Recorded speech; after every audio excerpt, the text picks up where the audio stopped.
ഞങ്ങളുടെ പ്രിയ പിതാവേ, അവിടുന്ന് ഞങ്ങളുടെ നടുവിൽ ഇറങ്ങി നിൽക്കുന്നതിന് സ്തോത്രം. ആത്മമണ്ഡലത്തെ തുറക്കണം, ദുരാത്മമണ്ഡലങ്ങളെ കീഴടക്കണമേ. തിരുവെഴുത്തുകളെ തിരിച്ചറിയാൻ ഞങ്ങളുടെ ബുദ്ധിയെ തുറക്കണമേ. കർത്താവിൻ്റെ വലിയ ഇടപെടൽ ഉണ്ടാകുന്നതിന് സ്തോത്രം. ദൈവ സാന്നിധ്യത്തിൻ്റെ അളവുകൾ വെളിപ്പെടുന്നതിന് നന്ദി. മഹത്വം അങ്ങേക്ക്. യേശുവിൻ നാമത്തിൽ തന്നെ സന്തോഷത്തോടെ കരങ്ങൾ ഉയർത്തി കർത്താവിനെ ആരാധിച്ചാണ്. വേഗം ദൈവവചനത്തിലേക്ക് നമ്മുടെ ശ്രദ്ധയെ തിരിക്കുകയാണ്. 1 കൊരിന്ത്യർ ലേഖനം 3-ാം അധ്യായം 16-ാമത്തെ വാക്യം നമുക്ക് വായിക്കാം. 1 കൊരിന്ത്യർ ലേഖനം 3-ാം അധ്യായം 16-ാമത്തെ വാക്യം. നിങ്ങൾ ദൈവത്തിന്റെ മന്ദിരമെന്നും ദൈവത്തിന്റെ ആത്മാവ് നിങ്ങളിൽ വസിക്കുന്നു എന്നും അറിയുന്നില്ലയോ? നിങ്ങൾ ദൈവത്തിന്റെ മന്ദിരം എന്നും ദൈവത്തിന്റെ ആത്മാവ് നിങ്ങളിൽ വസിക്കുന്നു എന്നും അറിയുന്നില്ലയോ? എല്ലാവരും കൂടെ ചേർന്ന് ഒരുമിച്ച് ഒരിക്കൽ കൂടി ആ വാക്യമൊന്ന് ഉച്ചരിച്ചാട്ടെ. നിങ്ങൾ ദൈവത്തിൻ്റെ മന്ദിരം എന്നും ദൈവത്തിൻ്റെ ആത്മാവ് നിങ്ങളിൽ വസിക്കുന്നു എന്നും അറിയുന്നില്ലയോ? കൊരിന്ത്യർ ലേഖനത്തിൻ്റെ ആമുഖങ്ങളിലേക്കോ അതിൻ്റെ വിശദീകരണങ്ങളിലേക്കോ ഒന്നും ഇന്ന് രാത്രിയിൽ ഞാൻ വരുന്നില്ല. ഡയറക്റ്റ് ഈ വാക്യത്തിനകത്തേക്കാണ് നമ്മൾ വരാൻ പോകുന്നത്. എന്താ ഇവിടെ പറയുന്നത്? 2 പ്രധാനപ്പെട്ട കാര്യങ്ങൾ. ഒന്ന്, നിങ്ങൾ ദൈവത്തിൻ്റെ മന്ദിരം. നിങ്ങൾക്ക് വായി തുറന്ന് പറയാൻ പറ്റുമെങ്കിൽ ഒന്നിച്ചൊന്ന് പറഞ്ഞാട്ടെ, ഞാൻ ദൈവത്തിൻ്റെ മന്ദിരമാണ്. നിങ്ങൾ ദൈവത്തിൻ്റെ മന്ദിരം. 2, ദൈവത്തിൻ്റെ ആത്മാവ് നിങ്ങളിൽ വസിക്കുന്നു. ഇങ്ങനെ 2 കാര്യങ്ങളാണ് ഈ വാക്യത്തിനകത്ത് നമുക്ക് കാണാനായിട്ട് കഴിയേണ്ടത്. നിങ്ങൾ ദൈവത്തിൻ്റെ മന്ദിരം എന്ന് പറയുമ്പോൾ നിങ്ങളുടെ വാക്ക് തന്നെ ഒന്ന് ശ്രദ്ധിച്ചേ. ദൈവത്തിൻ്റെ നിവാസം, ദൈവത്തിൻ്റെ വാസസ്ഥലം എന്നൊക്കെ നമുക്കതിനെ വിളിക്കാം. നാം ദൈവത്തിൻ്റെ വാസസ്ഥലമാണ്. നാം ദൈവം വസിക്കുന്ന ഇടമാണ്. നാം ദൈവത്തിൻ്റെ നിവാസമാണ്. എൻ്റെ പ്രിയപ്പെട്ടവരെ, അങ്ങനെ ആ വാക്കിനെ നമ്മൾ ശ്രദ്ധിക്കുമ്പോൾ വാസ്തവത്തിൽ ദൈവം ആരാണ് എന്ന് നമ്മൾ അറിയണം. 1 കൊരിന്ത്യർ ലേഖനം 8-ാം അധ്യായം 27-ാമത്തെ വാക്യം നമ്മൾ വായിക്കുമ്പോൾ അവിടെ നമ്മൾ വായിക്കുന്നത്, എന്നാൽ ദൈവം യഥാർത്ഥമായി ഭൂമിയിൽ വസിക്കുമോ? സ്വർഗത്തിലും സ്വർഗാദി സ്വർഗത്തിലും നീ അടങ്ങുകയില്ലല്ലോ. പിന്നെ ഞാൻ പണിതിരിക്കുന്ന ഈ ആലയത്തിൽ അടങ്ങുന്നത് എങ്ങനെ? ദൈവം സ്വർഗത്തിലും അടങ്ങുന്നില്ല, ദൈവം സ്വർഗാദി സ്വർഗത്തിലും അടങ്ങുന്നില്ല. നിങ്ങൾ ശ്രദ്ധിക്കണം പ്രിയപ്പെട്ടവരെ, സ്വർഗത്തെ 3 ഭാഗങ്ങളായിട്ട് ബൈബിൾ അവതരിപ്പിക്കുന്നത് നമുക്ക് കാണാൻ കഴിയും. അത് പ്രധാനമായും പൗലോസാണ് പറയുന്നത്. ഞാൻ 2 കൊരിന്ത്യർ ലേഖനം നമ്മൾ വായിച്ചു വരുമ്പോൾ 12-ാം അധ്യായത്തിൽ പൗലോസ് പറയുന്നുണ്ട്, ക്രിസ്തുവിലുള്ള ഒരു മനുഷ്യനെ ഞാൻ അറിയുന്നു. ആ മനുഷ്യൻ 14 സംവത്സരങ്ങൾക്ക് മുമ്പ് 3-ാം സ്വർഗത്തോളം എടുക്കപ്പെട്ടു. നിങ്ങളെല്ലാവരും ഉണ്ടോ? പ്രതികരിക്കാൻ പറ്റുമെങ്കിൽ പ്രതികരിച്ചോണേ. എവിടോട്ട് പോയെന്ന? 3-ാം സ്വർഗത്തോളം. അപ്പൊ എന്തുവായി 3-ാം സ്വർഗം? 1-ാം സ്വർഗം, 2-ാം സ്വർഗം, 3-ാം സ്വർഗം. അതാണ് അവിടുത്തെ അർത്ഥം. 1-ാം സ്വർഗം, 2-ാം സ്വർഗം, 3-ാം സ്വർഗം. പൗലോസ് പറയുന്നു, ക്രിസ്തുവിലുള്ള മനുഷ്യനെ ഞാൻ അറിയുന്നു. ആ മനുഷ്യൻ 14 സംവത്സരങ്ങൾക്ക് മുമ്പ് 3-ാം സ്വർഗത്തോളം എടുക്കപ്പെട്ടു. എന്നാൽ ഈ വാക്യം വായിക്കുമ്പോൾ സ്വർഗത്തെ 2 നിലകളിലാണ് അവതരിപ്പിക്കുന്നത്. 1 സ്വർഗം, 2 സ്വർഗാദി സ്വർഗം. സ്തോത്രം. അപ്പം ഇവിടെ വായിക്കുന്നു, ദൈവം യഥാർത്ഥമായി ഭൂമിയിൽ വസിക്കുമോ? അടുത്തത്, സ്വർഗത്തിലും സ്വർഗാദി സ്വർഗത്തിലും നീ അടങ്ങുന്നില്ലല്ലോ. ആ വാക്കുകൾ ശ്രദ്ധിച്ചാൽ ദൈവം ഭൂമിയിലും അടങ്ങുന്നില്ല, ദൈവം സ്വർഗത്തിലും അടങ്ങുന്നില്ല, ദൈവം സ്വർഗാദി സ്വർഗത്തിലും അടങ്ങുന്നില്ല. അപ്പം 3-ാം സ്വർഗം എന്ന് പറയുമ്പോൾ ഇനി ഒരു പാർട്ടൂടെ വരാനുണ്ട്. അതൊന്ന് മനസ്സിലാക്കണമെങ്കിൽ നിങ്ങൾ എഫേസ്യ ലേഖനം 4-ാം അധ്യായത്തിൻ്റെ 10-ാമത്തെ വാക്യത്തിലേക്ക് വരണം. എഫേസ്യ ലേഖനം 4-ാം അധ്യായം 10-ാമത്തെ വാക്യം. അവിടെ എഴുതിയിരിക്കുന്നത്, ഇറങ്ങിയവൻ സകലത്തെ നിറയ്ക്കേണ്ടതിന് സ്വർഗാദി സ്വർഗത്തിനും മീതെ കയറിയവനുമാകുന്നു. അപ്പം 1 രാജാക്കന്മാരുടെ പുസ്തകം 8:27 വെച്ച് ഈ എഫേസ്യ ലേഖനം 4:10 കൂടെ കണക്ട് ചെയ്ത് നമ്മൾ ആ സ്വർഗത്തെ പറയാൻ പോവുകയാണ്. 1-ാം സ്വർഗം എന്ന് പറയുന്നത് സ്വർഗമാണ്. 2-ാം സ്വർഗം എന്ന് പറയുന്നത് സ്വർഗാദി സ്വർഗമാണ്.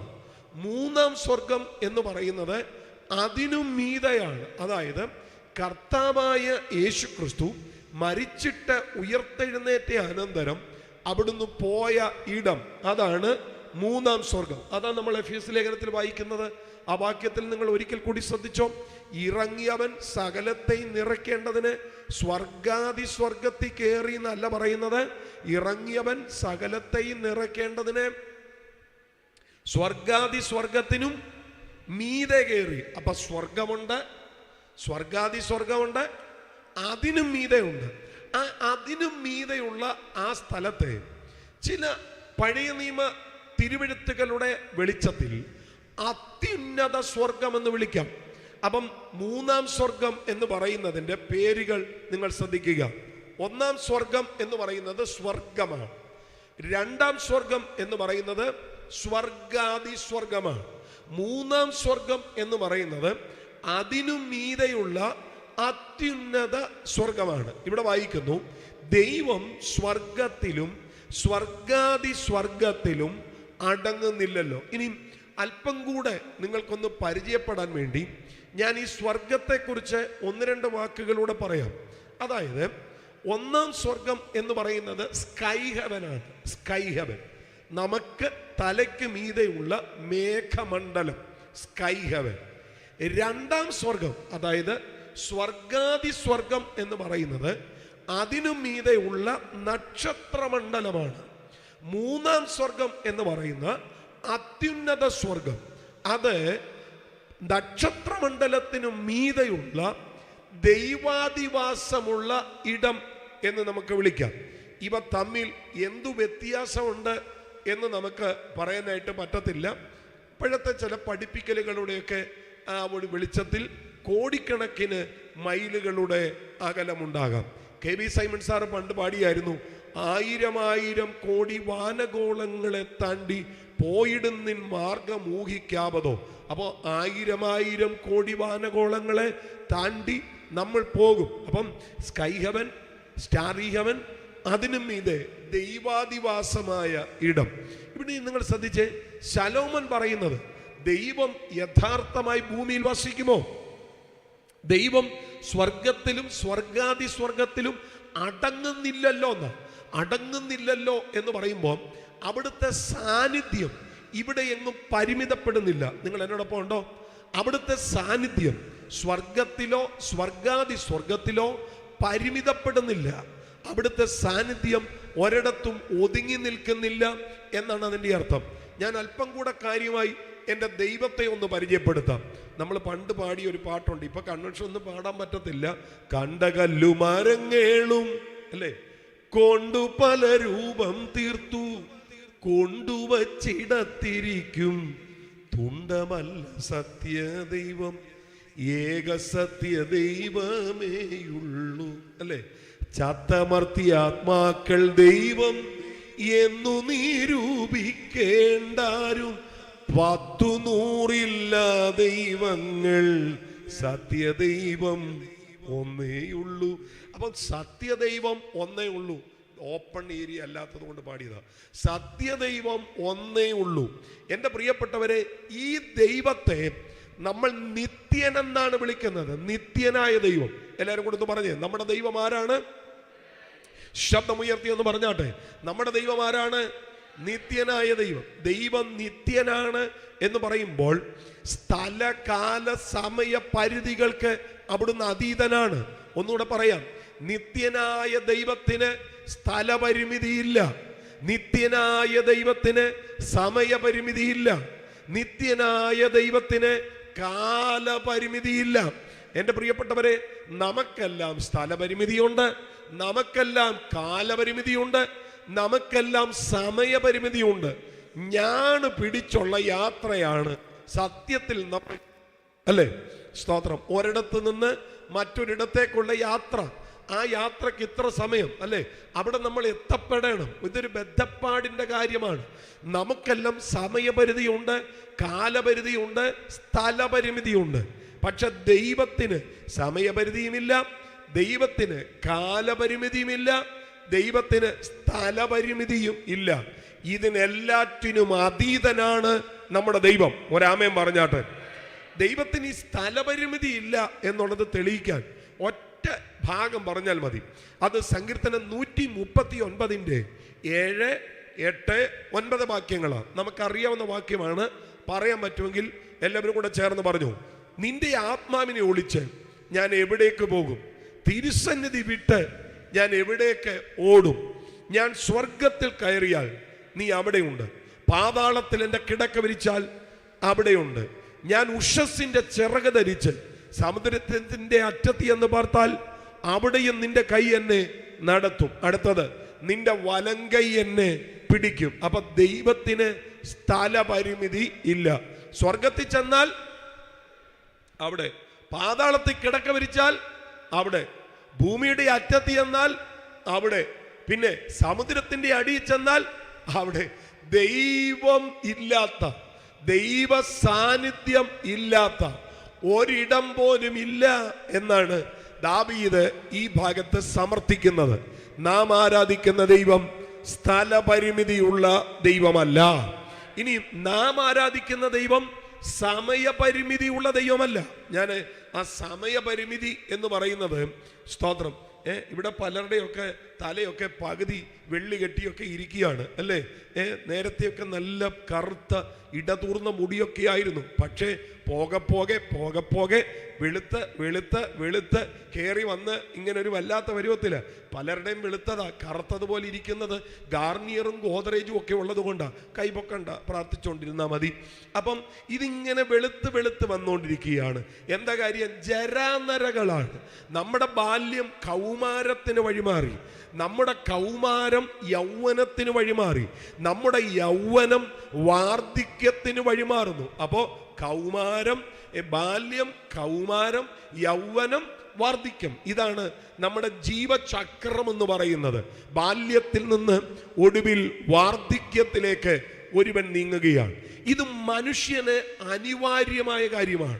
എന്നാൽ എൻ്റെ പ്രിയപ്പെട്ടവരെ, നാം ആരാധിക്കുന്ന ദൈവം ഒരിക്കലൊരു ബാലകനും പിന്നീട് ഒരു കൗമാരക്കാരനും ഇടയ്ക്കൊരു യുവാവും ഇപ്പോൾ ഒരു വൃദ്ധനുമല്ല. ഹല്ലേലൂയ. എന്നെ വളരെ സ്വാധീനിച്ചിട്ടുള്ള ഒരു പ്രഭാഷകനാണ് കർത്താവിൻ്റെ ദാസൻ പാസ്റ്റർ രാജു മേത്ര. അതെന്നാന്ന് ചോദിച്ചു കഴിഞ്ഞാൽ, അദ്ദേഹത്തിൻ്റെ പ്രസംഗത്തിലാണ് എനിക്ക് വീണ്ടും ജനന അനുഭവം ഉണ്ടായത്. അതുകൊണ്ടാണ് എനിക്ക് അദ്ദേഹത്തോട് അങ്ങനെ ഒരു ഇൻട്രസ്റ്റ് കിടക്കുന്നത്. അപ്പം അദ്ദേഹം ഈ പ്രസംഗത്തിൻ്റെ ഇടയ്ക്ക് ദൈവത്തെ പറ്റി പറയുന്ന ഒരു വാക്ക് അദ്ദേഹം പറയുന്ന അതേ ശൈലിയിൽ ഞാൻ അങ്ങ് പറയുകയാണ്.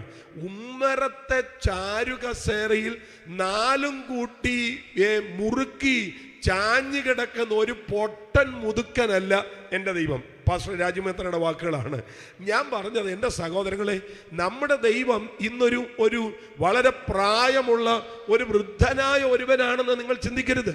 അതാണ് വെളിപ്പാട് പുസ്തകം 1-ാം അധ്യായത്തിൻ്റെ 4-ാമത്തെ വാക്യത്തിലും വെളിപ്പാട് പുസ്തകം 1-ാം അധ്യായത്തിൻ്റെ 8-ാമത്തെ വാക്യത്തിലും ദൈവത്തെക്കുറിച്ച് പറയുന്നത്. ഇരിക്കുന്നവനും ഇരുന്നവനും വരുന്നവനും. എല്ലാവരും കൂടെ ഒന്ന് പറഞ്ഞേ. ദൈവം ആരാണ്? ഇരിക്കുന്നവൻ.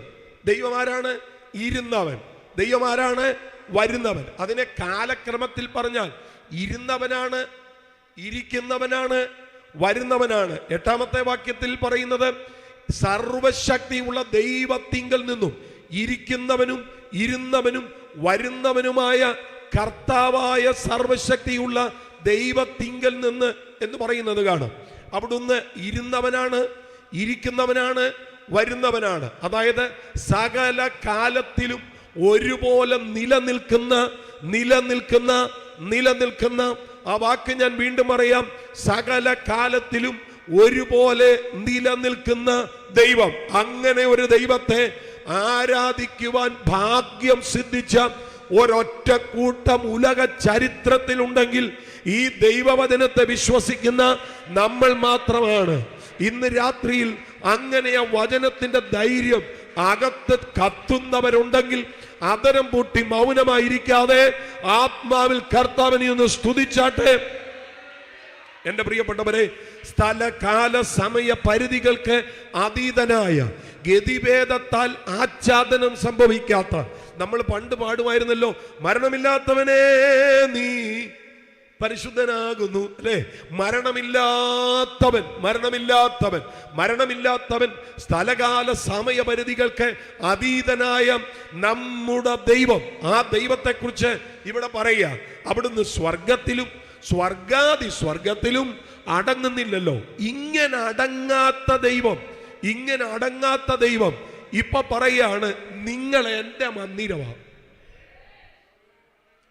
42 വർഷം കൊണ്ട് ശലോമോൻ പണിതു തീർത്ത ആലയത്തിനകത്ത് ഈ ദൈവം വസിക്കുമോ എന്ന ആശങ്കയോടെ നിൽക്കുന്ന ശലോമോൻ ഇവിടെ നിൽക്കുമ്പോൾ പുതിയ നിയമത്തിൽ പൗലോസ് പറയുകയാണ്, നിങ്ങൾ ദൈവത്തിന്റെ മന്ദിരമാണ്. സ്തോത്രം, സ്തോത്രം, സ്തോത്രം. വളരെ വർണ്ണാഭമായ, വളരെ ഭംഗിയുള്ള, നീണ്ട കാലഘട്ടങ്ങളെടുത്ത് മിടുക്കന്മാരാൽ പണിയപ്പെട്ട യെരൂശലേം ദേവാലയത്തിന്റെ പ്രതിഷ്ഠയിൽ പിന്നെ ഞാൻ പണിത ഈ ആലയത്തിൽ ദൈവം വസിക്കുമോ എന്ന് ശലോമോൻ ചോദിക്കുമ്പോ പൗലോസ് പറയുന്നു, ആനക്കൊമ്പ് കൊണ്ടും ചന്ദനമരങ്ങൾ കൊണ്ടും കതിരമരം കൊണ്ടും ഗോഫർ മരം കൊണ്ടും സ്വർണം കൊണ്ടും വെള്ളി കൊണ്ടും താമ്രം കൊണ്ടും പിന്നെ ഏതെല്ലാം വസ്തുക്കളുണ്ടോ അതുകൊണ്ടൊക്കെ നിർമ്മിച്ച ആലയത്തിനകത്ത് ദൈവം വസിക്കുന്നു എന്നതുപോലെ ഞാനും നിങ്ങളുമെന്ന ഈ വ്യക്തിത്വത്തിനകത്ത്, ഈ ആലയത്തിനകത്ത് ദൈവം വസിക്കുന്നു. ഹല്ലേലൂയ. എൻ്റെ പ്രിയപ്പെട്ടവരെ, തട്ടാന്മാരും ആശാരിമാരും മേശരിമാരും ഒക്കെ ചേർത്ത് പണിത ആലയത്തിനകത്ത് വസിക്കുന്നത് പോലെ ഇവിടെ വചനം പറയാ, നിങ്ങൾ എൻ്റെ മന്ദിരമാണ്. മന്ദിരം നിങ്ങൾ കേൾക്കുന്നുണ്ടോ? ദൈവത്തിന്റെ മന്ദിരം, അതാ പറയുന്നത്, നിങ്ങൾ ദൈവത്തിന്റെ മന്ദിരം.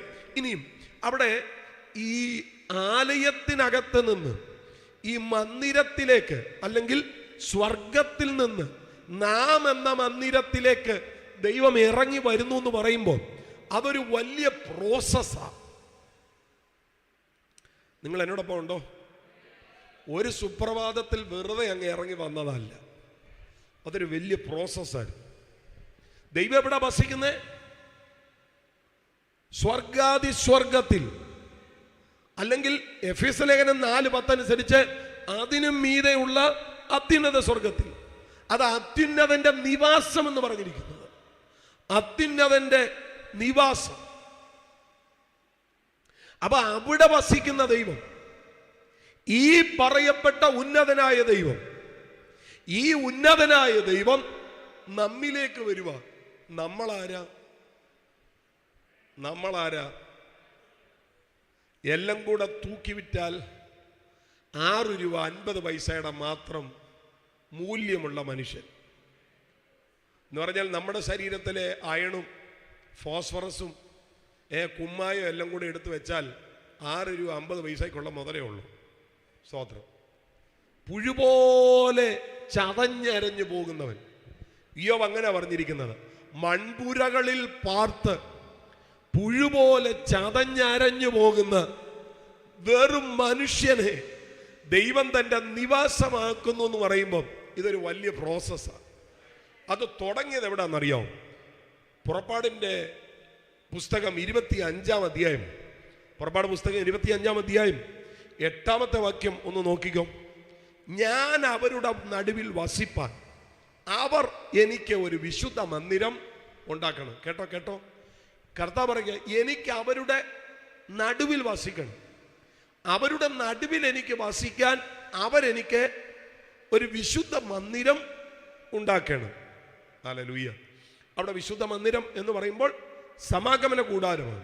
ഈ സമാഗമന കൂടാരം വെറുതെ ഉണ്ടാക്കാൻ പറ്റത്തില്ല. ദൈവത്തിന് വസിക്കാനുള്ള ഇടമാണ്. ഇത് വെറുതെ ഉണ്ടാക്കാൻ പറ്റത്തില്ല. അതിന് ദൈവം പറഞ്ഞു, മോശെ, നീ പർവ്വതത്തിന്റെ മുകളിലേക്ക് കയറി വരണം. ഞാൻ പർവ്വതത്തിൽ നിനക്ക് കാണിക്കുന്ന മാതൃക പ്രകാരം വേണം നീ ഈ ആലയത്തെ ഉണ്ടാക്കാൻ. അത് എബ്രായ ലേഖനം 9-ാം അധ്യായത്തിലാണ് നമ്മൾ കൃത്യമായിട്ട് കാണുന്നത്. ഹല്ലേലൂയ. ഒരു മാതൃക പ്രകാരം ഉണ്ടാക്കിയതാണ് ഈ ആദ്യത്തെ മന്ദിരം. എബ്രായ ലേഖനം 9-ാം അധ്യായം 24-ാമത്തെ വാക്യം ഒന്ന് ശ്രദ്ധിച്ചേ. എബ്രായ ലേഖനം 9-ാം അധ്യായം 24-ാമത്തെ വാക്യം വായിച്ചു. ക്രിസ്തു വാസ്തവമായതിന്റെ പ്രതിബിംബമായി കൈപ്പണിയായ വിശുദ്ധ മന്ദിരത്തിലേക്കല്ല. അപ്പൊ വാസ്തവമായതിന്റെ പ്രതിബിംബമാണ് കൈപ്പണിയായ മന്ദിരം. കേട്ടോണേ. അപ്പൊ വാസ്തവമായത് എവിടാ? സ്വർഗത്തില. സ്തോത്രം. വാസ്തവമായത് സ്വർഗത്തില. അതിന്റെ പ്രതിബിംബമാണ് ഇവിടെ ഉണ്ടാക്കി വെച്ചിരിക്കുന്നത്. നിങ്ങൾ കേട്ടോണേ, സ്വർഗത്തിൽ ഒരു ദേവാലയമുണ്ട്. ശ്രദ്ധിക്കുന്നുണ്ടോ? എന്നാ? സ്വർഗത്തില് ഒരു ദേവാലയമുണ്ട്. സ്വർഗത്തിൽ ദേവാലയമുണ്ട്. ആ ദേവാലയത്തിൽ യാഗപീഠമുണ്ട്. സ്വർഗത്തിൽ യാഗപീഠമുണ്ടെന്ന് പല വാക്യങ്ങൾ കൊണ്ട് ഞാൻ തെളിയിക്കാം. അതിൽ ഒരു വാക്യമാണ് ഈ യെശയ്യാ പ്രവചനം 6-ാം അധ്യായത്തിലെ യെശയ്യാവ് ഈ മഹത്വ ദർശനം കണ്ടപ്പോൾ, കർത്താവ് ഉയർന്നും പൊങ്ങിയുള്ള സിംഹാസനത്തിൽ ഇരിക്കുന്നത് ദർശിച്ചപ്പോൾ യെശയ്യാവ് ഒരൊറ്റ നിലവിളിയാണ്, അയ്യോ ഞാൻ നശിച്ചു, ഞാൻ ശുദ്ധിയില്ലാത്ത അധരങ്ങളുള്ള ഒരു മനുഷ്യൻ, ശുദ്ധിയില്ലാത്ത അധരങ്ങളുള്ള മനുഷ്യരുടെ ഇടയിൽ വസിക്കുന്നു. എൻ്റെ കണ്ണ് സൈന്യങ്ങളുടെ ദൈവമായ യഹോവയെ കണ്ടുവല്ലോ. സ്തോത്രം. ഇതങ്ങോട്ട് പറഞ്ഞു തീർന്നപ്പോൾ അവിടെ നിർത്തിയ ഒരു കാര്യം പറയണം. അയ്യോ ഞാൻ നശിച്ചു, ഞാൻ ശുദ്ധിയില്ലാത്ത അധരങ്ങളുള്ള ഒരു മനുഷ്യനെന്ന് യെശയ്യാവ് പറയുമ്പം, എൻ്റെ പ്രിയ സഹോദരങ്ങളെ, യെശയ്യാവ് ഏതാണ്ട് വലിയ നുണയൊക്കെ പറഞ്ഞ് പിടിപ്പിച്ചിട്ടിരിക്കുക, അതുകൊണ്ട് അങ്ങനെ പറഞ്ഞതെന്നൊക്കെ ചിന്തിക്കുന്ന ആളുകൾ കാണും. അങ്ങനല്ല. യെശയ്യാവ് അങ്ങനെ നുണ പറയുകയും പാപം ചെയ്യുകയും ബോധിച്ചതുപോലെ നടക്കുകയൊക്കെ ചെയ്യുന്നവനാണെങ്കിൽ ഈ കാഴ്ച കാണാൻ പറ്റത്തില്ല. യെശയ്യാവ് വിശുദ്ധൻ തന്നെയാണ്. പിന്നെ എന്തുകൊണ്ട് യെശയ്യാവ് ആ പറച്ചിൽ പറഞ്ഞെന്ന് ചോദിച്ചാൽ ഒറ്റ കാര്യമാണ്. ഈ സറാഫുകൾ ഉന്നതനായ ദൈവത്തിൻ്റെ മുൻപിൽ രണ്ടുകൊണ്ട് മുഖം മൂടി, രണ്ടുകൊണ്ട് പാദം മൂടി, രണ്ടുകൊണ്ട് പറന്നുകൊണ്ട് പരിശുദ്ധൻ പരിശുദ്ധൻ പരിശുദ്ധൻ എന്ന് ആർക്കുന്നത് കണ്ടപ്പോൾ അവര് പറയുന്നത് പോലെ ആ നാമം, ആ വിശുദ്ധന്റെ നാമം പറയാൻ തനിക്കുള്ള അപ്രാപ്തി ഓർത്ത് അത് പറയാനുള്ള പരിശുദ്ധി തനിക്കില്ലെന്ന് പറയാൻ വേണ്ടി യെശയ്യാവ് പറഞ്ഞത്, ഞാൻ ശുദ്ധിയില്ലാത്ത അധരങ്ങളുള്ള മനുഷ്യൻ. ഭക്തന്മാർ അങ്ങനെ ദൈവത്തെ കണ്ടാൽ ഞാൻ എന്തോ വലിയ വിശുദ്ധനാണെന്ന് പറയുകയല്ല ചെയ്യുന്നത്. ദൈവത്തെ കണ്ടാൽ അങ്ങ് ചുരുങ്ങും. അതാണ് സാധാരണ. ഞാൻ അതിന് മറ്റൊരു തെളിവൂടെ തരാം. ഇയ്യോബിന്റെ പുസ്തകം 42-ാം അധ്യായം 4-5 വാക്യങ്ങൾ നിങ്ങൾ ശ്രദ്ധിച്ചേ. അവിടെ വായിക്കുന്നത് ഇയ്യോബ് പറയുക, ഞാൻ നിന്നെക്കുറിച്ചൊരു കേൾവി മാത്രമേ കേട്ടിട്ടുള്ളൂ, ഇപ്പൊ എൻ്റെ കണ്ണാൽ ഞാൻ നിന്നെ കാണുന്നു. അതുകൊണ്ട് ഇയ്യോബ് പറയുക, ആകയാൽ ഞാൻ എന്നെ തന്നെ വെറുത്ത്. ബാക്കി നിങ്ങൾ പറ, ബൈബിള് തുറന്നവര്. ആ ബാക്കി മൊത്തത്തിൽ അങ്ങനെയല്ലേ? മൈക്ക് കൂടെ ഒന്ന് വായിച്ചു. ഞാൻ നിന്നെ കുറിച്ചൊരു കേൾവി മാത്രമേ കേട്ടിരുന്നുള്ളൂ, ഞാനൊരു കേൾവി മാത്രമേ കേട്ടിട്ടുള്ളൂ. ഇപ്പോ എന്റെ കണ്ണാൽ നിന്നെ കാണുന്നു. ഞാൻ കേട്ടയിടത്തുനിന്ന് ഇപ്പൊ കാഴ്ചയിലേക്ക് വന്നു.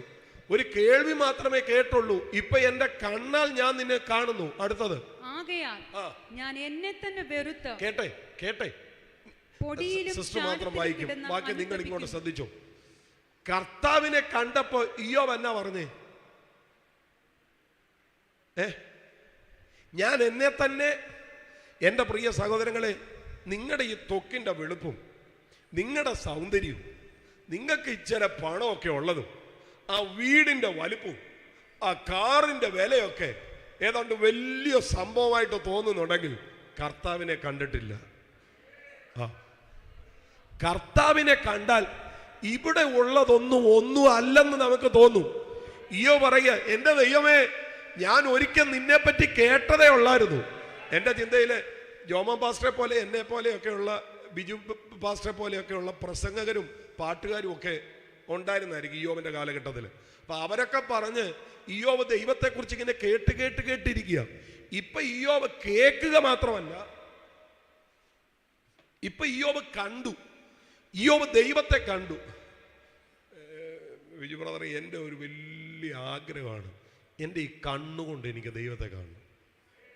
അവിടെ ചെന്ന് കാണുന്ന കാര്യമൊന്നുമല്ല, ഇവിടെ കാണണം. ഇവിടെ ഈ കണ്ണുകൊണ്ട് ഇവിടെ. ഹല്ലേലൂയ. അത് ഒരു ഭയങ്കര കൊതിയാണ്. ഹല്ലേലൂയ, സ്തോത്രം. ഈ പല ഭക്തന്മാരും കണ്ടിട്ടുണ്ടല്ലോ. അതുപോലെ അയ്യോ പറയും, ഞാൻ നിന്നെ കണ്ടു. കണ്ടപ്പോ പണ്ട് കേൾവിയായിരുന്നു, പ്രസംഗത്തിൽ കേട്ടതായിരിക്കും, ബൈബിൾ സ്റ്റഡി കേട്ടതായിരിക്കും, എങ്ങനെ കേട്ടതാന്ന് എനിക്കറിയത്തില്ല. അവിടെ പറയുന്നത് കേൾവി. നിന്നെക്കുറിച്ചൊരു എപ്പോഴാ കേൾവി ഉണ്ടാകുന്നത്? ഒരാൾ സംസാരിക്കുന്നു, മറ്റൊരാള് കേൾക്കുന്നു. ഒരാൾ പറയാനുള്ളപ്പോഴല്ലേ കേൾവി ഉണ്ടാകുന്നത്. ഒന്നുകിൽ ദൂതൻ പറഞ്ഞതായിരിക്കും, അല്ലെങ്കിൽ ഒരു ടീച്ചർ പറഞ്ഞതായിരിക്കും, അല്ലെ ഒരു പ്രീച്ചർ പറഞ്ഞതായിരിക്കും, ഇതൊന്നുമല്ലെങ്കിൽ ഒരു പ്രവാചകൻ പറഞ്ഞതായിരിക്കും.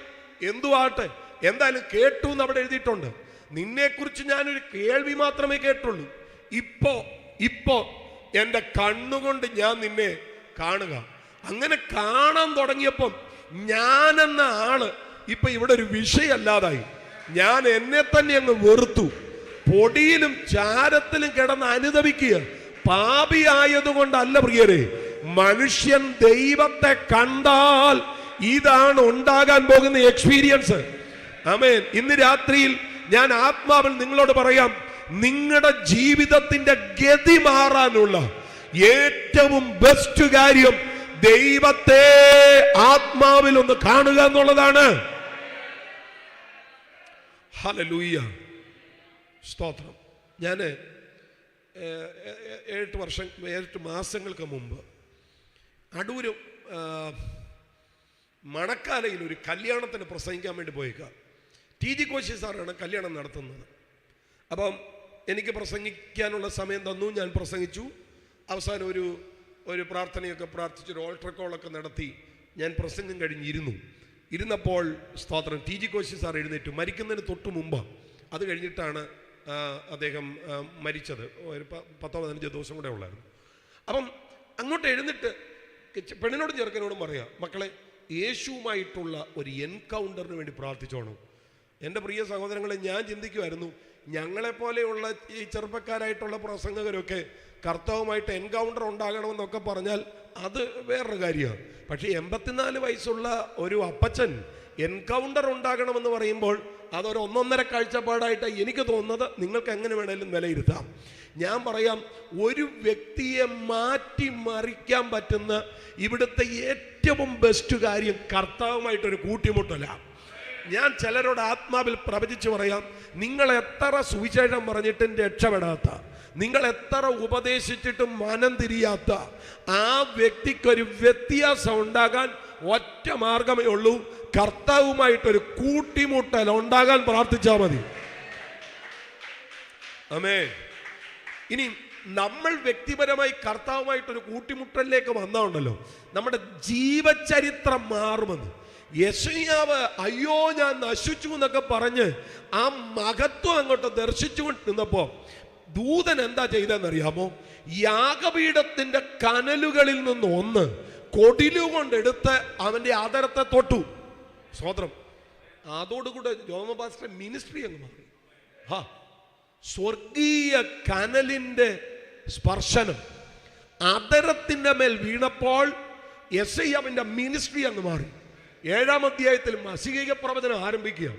7-ാം അധ്യായത്തിൽ മശീഹീക പ്രവചനം, 9-ാം അധ്യായത്തിൽ മശീഹീക പ്രവചനം, 11-ാം അധ്യായത്തിൽ ദാവീദിന്റെ രാജ്യം, മശീഹീക രാജ്യത്തിന്റെ കൃത്യതയാളി വെളിപ്പാട്. ഇന്നും എൻ്റെ പ്രിയപ്പെട്ടവരെ, സഹസ്രാബ്ദ രാജ്യം പഠിക്കണമെങ്കിൽ യെശയ്യാ പ്രവചനം 11-ാം അധ്യായം കൂടാതെ ആ പഠനം പൂർണ്ണമാകത്തില്ല. എവിടെ നിന്നാ ഇത് ആരംഭിച്ചെന്നറിയാമോ? ആദരത്തിന്റെ മേൽ വീണ ഒരഗ്നി സ്പർശനത്തിൽ നിന്ന്. ഇന്ന് രാത്രിയിൽ ഇത് ഒരു പൊതുയോഗമാണെങ്കിലും ദൈവം എനിക്ക് തരുന്ന നിയോഗത്തിനകത്ത് നിന്ന് ഞാൻ ആത്മാവിൽ പ്രവചിച്ചു പറയാം, നിങ്ങളുടെ ആദരത്തിന്റെ മേൽ ഒരു ദൈവീക സ്പർശനം, ഒരു സ്വർഗീയ കനലിന്റെ സ്പർശനം.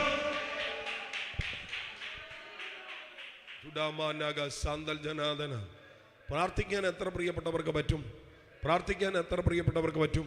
പറ്റുമെങ്കിൽ നിങ്ങൾ ആ കരം ഒന്ന് ഉയർത്തിപ്പിടിച്ചോ. ആ കരം ഒന്ന് ഉയർത്തിപ്പിടിച്ചോ. കരം ഒന്ന് ഉയർത്തിപ്പിടിച്ചിട്ട് പ്രാർത്ഥിച്ചേ, കർത്താവേ, ഒരു സ്വർഗീയ അഗ്നിയുടെ സ്പർശനം എൻ്റെ നാവിൻ്റെ മേലൊന്ന് പകരണമേ. പ്രാർത്ഥിക്കാൻ പറ്റുമെങ്കിൽ നിങ്ങളൊന്ന് പ്രാർത്ഥിച്ചോ. ചിലർക്ക് ഈ കരം ഉയർത്തിപ്പിടിച്ച് പ്രാർത്ഥിക്കുന്നത് എന്തിനാണെന്ന് അറിയത്തില്ലായിരിക്കും. പൗലോസ് അങ്ങനെ പറയുന്നു, പുരുഷന്മാർ എല്ലായിടവും കോപവും വാഗ്വാദവും വിട്ട് വിശുദ്ധ കരങ്ങളെ ഉയർത്തി പ്രാർത്ഥിക്കട്ടെ. ഇതാണ് അതിൻ്റെ രീതി. കരം ഉയർത്തി പ്രാർത്ഥിക്കട്ടെ, കരം ഉയർത്തി പ്രാർത്ഥിക്കട്ടെ. ചെറുപ്പക്കാർ, ആമേൻ, കുഞ്ഞുങ്ങൾ, സഹോദരങ്ങൾ, ദൈവദാസന്മാർ, ദൈവദാസിമാർ, ഒരു മാറ്റം പ്രതീക്ഷിക്കുന്നവരുണ്ടെങ്കിൽ നിങ്ങൾ ആത്മാവിൽ പറ, എന്നെ അവിടുത്തെ ആജ്ഞയാൽ ഒന്ന് തൊടണമേ. സ്വർഗീയ യാഗപീഠത്തിന്റെ കനലുകളിൽ ഒന്ന് ഇന്ന് രാത്രി എന്റെ ആദരത്തിന്റെ മേലൊന്ന് തൊടുവിക്കണമേ. പ്രാർത്ഥിക്കുവാൻ പറ്റുന്നവരുണ്ടെങ്കിൽ ആത്മാവിന് അഭിഷേകത്തിലൊന്ന് പ്രാർത്ഥിച്ചോ, കണ്ണുനീരോടെ പ്രാർത്ഥിച്ചോ.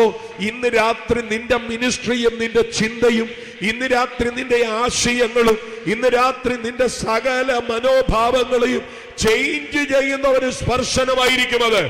അഭിഷേകത്തിൽ അത് ചോദിക്കാം.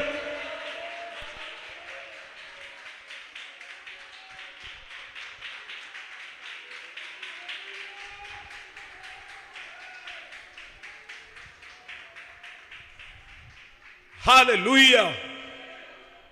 അപ്പം ഞാൻ നശിച്ചു, ഞാൻ ശുദ്ധിയില്ലാത്ത അധരങ്ങളുള്ള ഒരു മനുഷ്യനെന്ന് പറഞ്ഞപ്പോൾ ദൂതൻ എന്താ ചെയ്തെന്നറിയാമോ? കൊടിലുകൊണ്ട് സ്വർഗത്തിലെ യാഗപീഠത്തിൽ നിന്ന് ഒരു കനലെടുത്തെന്ന്. എന്നാ? കൊടിലുകൊണ്ടൊരു കനല്. ഒന്നുകൂടെ ഞാൻ പറയാം, കൊടിലുകൊണ്ടൊരു കനല്. എവിടെ നിന്ന് എടുത്തു? സ്വർഗത്തിലെ യാഗപീഠത്തിൽ നിന്ന്. അതാ എൻ്റെ വിഷയം. അതാ, സ്വർഗത്തിൽ ഒരു യാഗപീഠമുണ്ട്. തീയുള്ള ഒരു യാഗപീഠം സ്വർഗത്തിൽ ഉണ്ട്. സ്തോത്രം, സ്തോത്രം, സ്തോത്രം. ഇനി അത് പ്രൂവ് ചെയ്യാൻ നിങ്ങൾ നേരെ വെളിപ്പാട് 8-ാം അധ്യായത്തിലേക്ക് വരണം. വെളിപ്പാട് 8-ാം അധ്യായം 3-ാമത്തെ വാക്യത്തിൽ വിശുദ്ധന്മാരുടെ പ്രാർത്ഥന സംബന്ധമായി ഒരു കാര്യം അവിടെ പറയുന്നുണ്ട്. അവിടെ നമ്മൾ വായിക്കുന്നത്, ദൂതൻ സ്വർണ്ണ ധൂപകലശം കയ്യിലെടുത്തു. അങ്ങനെയല്ലേ അത് ആരംഭിക്കുന്നത്? ദൂതൻ സ്വർണ്ണ ധൂപകലശം കയ്യിലെടുത്തു. വിശുദ്ധന്മാരുടെ പ്രാർത്ഥനയോട് ചേർക്കേണ്ടതിന് വളരെ ധൂപവർഗവും അവന് കൊടുത്തു. അപ്പം സ്വർണ്ണ ധൂപകലശത്തിനകത്ത് എന്താ ഉള്ളേ? സ്വർണ്ണ ധൂപകലശത്തിനകത്ത് എന്താ ഉള്ളേ? പറഞ്ഞു. വിശുദ്ധന്മാരുടെ പ്രാർത്ഥന. ഈ പ്രാർത്ഥനയോട് ചേർക്കേണ്ടതിന് ദൂതൻ എന്ത് കൊടുത്തു? ധൂപവർഗം കൊടുത്തു. ഈ പ്രാർത്ഥനയ്ക്കകത്ത് ധൂപവർഗം വീണപ്പോൾ ധൂപവർഗത്തിന്റെ പുക, അവിടെ അങ്ങനെ എഴുതിയിരിക്കുന്നത്, വിശുദ്ധന്മാരുടെ പ്രാർത്ഥനയോടൊപ്പം ദൂതന്റെ കയ്യിൽ നിന്ന് ദൈവസന്നിധിയിലേക്ക് കയറി. ഞാൻ ആ വാക്യത്തിൽ നിന്ന് ദൈവം എനിക്ക് തരുന്ന, എനിക്ക് എൻ്റെ ഹൃദയത്തിൽ യുക്തമെന്ന് തോന്നിയ ഒരു വ്യാഖ്യാനം പറയുക. എൻ്റെ പ്രിയപ്പെട്ടവരെ, നമ്മൾ പ്രാർത്ഥിച്ച ഒരൊറ്റ പ്രാർത്ഥന പോലും വെറുതെ പോയിട്ടില്ല. ദാവീദ് പറയുന്നുണ്ട്, എൻ്റെ കണ്ണുനീർ നിന്റെ തുരുത്തിയിൽ ആക്കി വെച്ചിട്ടില്ലയോ? ആമേൻ. ഒരു സ്വർണ്ണ ധൂപകലശം സ്വർഗത്തിൽ ഉണ്ടെന്നാണ് ആ വാക്യത്തിൽ നിന്ന് ഞാൻ മനസ്സിലാക്കുന്നത്. ഹല്ലേലൂയ. നിങ്ങളുടെ കൺതടങ്ങളിൽ നിന്ന് ഒഴുകിയിറങ്ങിയ കണ്ണുനീര് എത്രയെന്ന് നിങ്ങൾക്കറിയത്തില്ല. നിങ്ങളുടെ കൺതടങ്ങളിൽ നിന്ന് ഒഴുകിയിറങ്ങിയ കണ്ണുനീരിന്റെ അളവ് നിങ്ങൾക്കറിയത്തില്ല. പക്ഷേ അത് സ്വർഗത്തിലെ ധൂപകലശത്തിനകത്ത് സ്വർഗം കരുതി വെച്ചിട്ടുണ്ട്. ആമേൻ. ആത്മാക്കൾക്ക് വേണ്ടി കരയുന്നവനെ, സഭയ്ക്ക് വേണ്ടി നിലവിളിക്കുന്നവനെ, കുടുംബങ്ങളുടെ വിടുതലിന് വേണ്ടി ദൈവസന്നിധിയിൽ ഓലോല കണ്ണീരൊഴുക്കുന്നവനെ, തലമുറയ്ക്ക് വേണ്ടി നിലവിളിക്കുന്ന പ്രിയ മാതാവേ, പ്രിയ പിതാവേ, ഇന്ന് രാത്രി നിങ്ങളെ നോക്കി ആത്മാവിൽ ഞാൻ പ്രവചിച്ചു പറയാം, നിങ്ങളുടെ കണ്ണുനീർ വൃഥാവായിട്ടില്ല. നിങ്ങളുടെ കണ്ണുനീർ വൃഥാവായിട്ടില്ല. അത് അവിടുത്തെ തുരുത്തിയിൽ ശേഖരിച്ചിട്ടുണ്ട്. ഇന്ന് രാത്രി ആ വെളിപ്പാട് അകത്തുള്ളവർ ആത്മാവിൽ ദൈവത്തെ ഒന്ന് സ്തുതിച്ചാട്ടെ.